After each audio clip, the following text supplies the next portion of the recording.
1982 was a big year for video game catalogs, with all of these companies promoting their games and hardware to an unsure public skeptical about the future of video games, confused about the choices in front of them.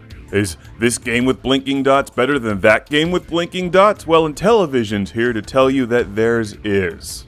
See the difference. Our blinking dots are better. Sadly, their controller was worse. Of course, they're not going to admit that. In fact, they tell you that you're in control. Also, Intellivision has quality and value more than conventional video game systems. A nice dig at the Atari 2600. There's actually two versions of this catalog. One of them says voice synthesis module coming soon, the other does not. And that version omits the page boasting about the controller.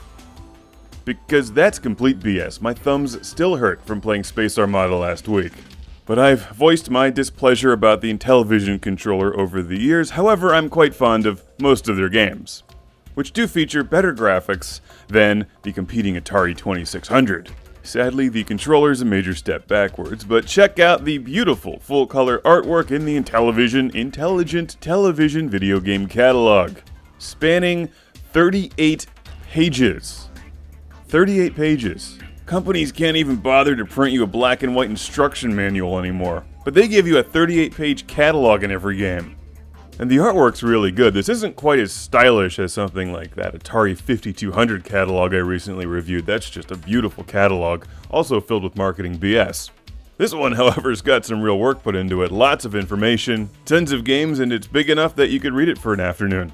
Sadly, this catalog only did them so much good because Mattel's Intellivision was not a terribly successful game system. However, it still has a massive following these days. In fact, games are still being released for it. I reviewed one last year. A 2012 release on the Intellivision, which is not in this catalog. That's how time works. But you know what is in this catalog? Lots of sports games. Like half this catalog is sports games. Half this catalog should have been space games. Come on! Those were the best. But you gotta admit, these are pretty good looking games for 1982, and while the Intellivision had or has its issues, it's prone to failure, which is why I recommend the Intellivision 2 now, the 1984 model. There are loads of games available for the Intellivision. Many of them are from third parties like Activision and Magic and Parker Brothers. These are the Mattel brand games. Now, some of you will recognize these as the M Network games on Atari 2600. Now, here's a nice blast from the past. Who remembers the Electric Company? There's a special treat at the end of this catalog. That's right, it's the Intellivision Intelligent Television Game Club, which costs $1.50 to join, but you do get a membership card and handsome membership certificate fit for framing. I want that on the wall of the Space Arcade. I'm mailing this in. I'm assuming the offer is still valid more than 30 years later. Now, I didn't even mention how amazing the artwork is on the front of the Intellivision catalog. Look at all of those crazy people. And I totally dig that kid's shirt. I think I also had that haircut.